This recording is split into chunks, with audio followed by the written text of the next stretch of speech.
দুনিয়ার পুরো জীবনটা এটা হচ্ছে লালসাময় একটা জীবন।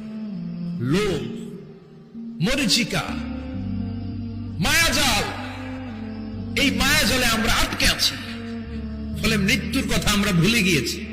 পাগলের মতো ছুটছি, আরো টাকা লাগবে, আরো খ্যাতি লাগবে, আরো যশ লাগবে, আরো দাপট লাগবে। আমার এত টাকা দিয়ে কি হবে? এত সম্পদ দিয়ে কি হবে? এত ব্যস্ততা দিয়ে কি হবে? তোমার স্টপ, থামুন, অনেক হয়েছে। আন্না,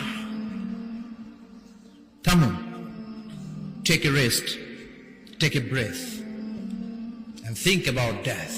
Think that you have to go back to your Lord. একটু বসেন না, একটু ভাবেন যে আমাকে চলে যেতে হবে, চলে যেতে হবে। এই কোলাহল, এই ব্যস্ততা, এগুলো থাকবে, থাকবো না আমি। এই পৃথিবীটা ধোকার পৃথিবী। এই পৃথিবীর স্টেটাস, মান, মর্যাদা সব ধোকা। মানুষ আপনাকে ওয়াহ ওয়াহ দেয়, এটাও ধোকা। যুবকরা মনে করে এখন আমরা লাইক করব, টিকটক করব, আমরা ফেমাস হয়ে যাব, ধোকা।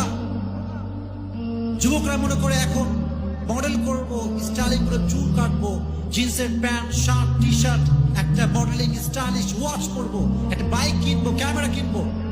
সফল আমি না, ধোকা। ডাক্তার হলেই সফল না, ধোকা। ইঞ্জিনিয়ার হলেই সফল হয়ে যাব, ধোকা। Everything in this world is like a mirage. এই পৃথিবীর সবকিছু মরীচিকার মতো। বিশ্বাস না হলে যারা জানাজ যাবে তাকে জিজ্ঞেস করেন, যার মাইয়ের দাগ হাতের উপরে শোনা, তাকে জিজ্ঞেস করেন, ভাই তোমার সম্মান কোথায় গেল? তোমার স্টেটাস কোথায় গেল? Where is your status? Where is your money? Where is your bank balance, man? কই তোমার সম্মান? কই টাকা পয়সা? কই তোমার ধন সম্পত্তি? কই তোমার ফ্যান ফলোয়ার? কোথায় আজকে? কিচ্ছু না। You are alone today.